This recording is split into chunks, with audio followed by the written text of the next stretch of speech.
how to make your drone last 5 years or more, or accidentally turn it into an expensive paperweight.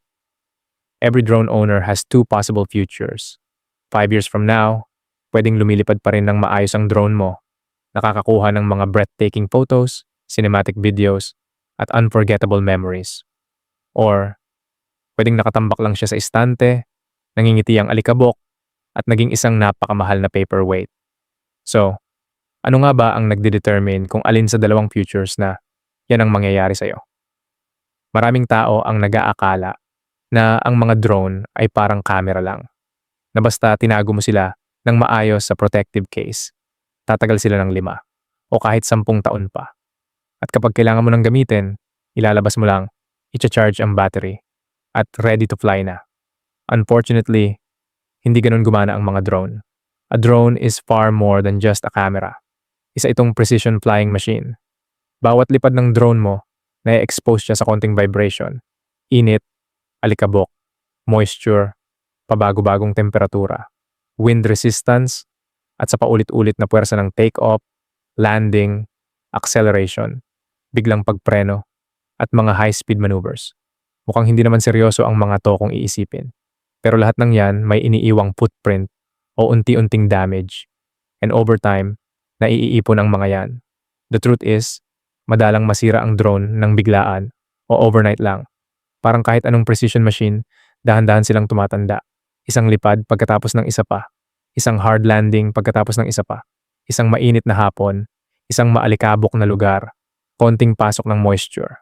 Bawat lipad, pwedeng nababawasan ng maliit na porsyento ang long-term reliability ng drone mo. Maaaring hindi mo ito mapansin ngayon o kahit sa susunod na buwan. Pero eventually, ang maliliit na pagbabagong yan ay magpapatong-patong na.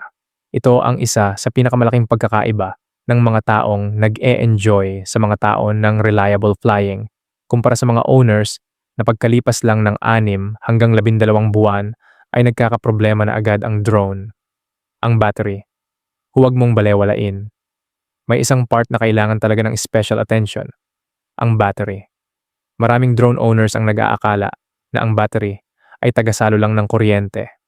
In reality, ito ang isa sa pinakamahalagang components ng buong aircraft. Natural na nagbabago ang performance ng battery habang tumatagal. Pero ang mga maling charging habits, pag-imbak ng battery na full charge sa matagal na panahon, pag-expose sa sobrang init, o ang pagpapabaya rito sa pagitan ng mga flights ay pwedeng magpaikli ng lifespan nito. Kapag healthy ang battery, safe at predictable ang lipad mo. Pero kapag napabayaan ang battery, pwedeng mabawasan ang flight time mo, maapektuhan ang performance, at sa worst case scenarios, pataasin ang operational risk o peligro sa paglipad.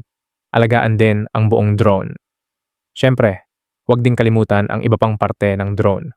Konting dumi lang sa loob ng motor.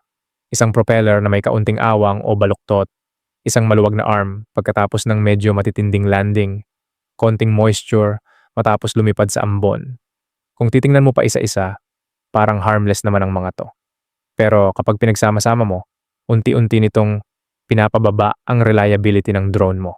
Because the truth is, maraming seryosong problema ang nagsisimula sa loob ng aircraft bago mo pa ito makita sa labas.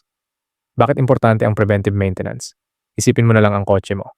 Hindi naman naghihintay ang mga tao na masira muna ang makina bago sila magpa-change oil, di ba? Hindi rin nila hinihintay na mawala ng preno bago ito ipa-check up. Preventive maintenance keeps small problems from becoming expensive ones. Yun ang pumipigil sa maliliit na issue para hindi maging magastos na sakit sa ulo. Ganun din ang prinsipyo sa mga drone. Regular na paglilinis, routine inspections bago at pagkatapos lumipad, tamang pag-aalaga sa battery, pagpapalit ng pod-pod o sirang propellers bago pa sila tuluyang bumigay sa ere. At kapag nagkaroon ng major crash o nabasa ang drone, mas mabuting ipatingin ito sa professional kahit na sa tingin mo ay lumilipad pa ito ng normal. Ang mga simpleng habits na to ay pwedeng magpahaba ng husto sa buhay ng drone mo at makakatulong para maiwasan ang mga biglaang aberya. Ang drone ay isang long-term investment. Ang goal mo rito ay hindi lang basta patagalin ang drone mo.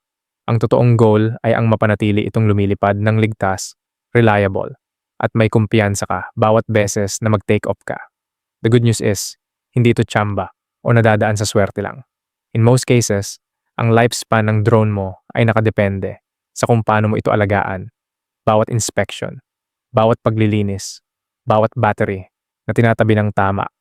Lahat ng maliliit na desisyong pang-maintenance na ginagawa mo ay magiging investment mo para sa mas maraming taon ng masayang paglipad bukas. Ang drone mo ay pwedeng mauwi sa 2 ba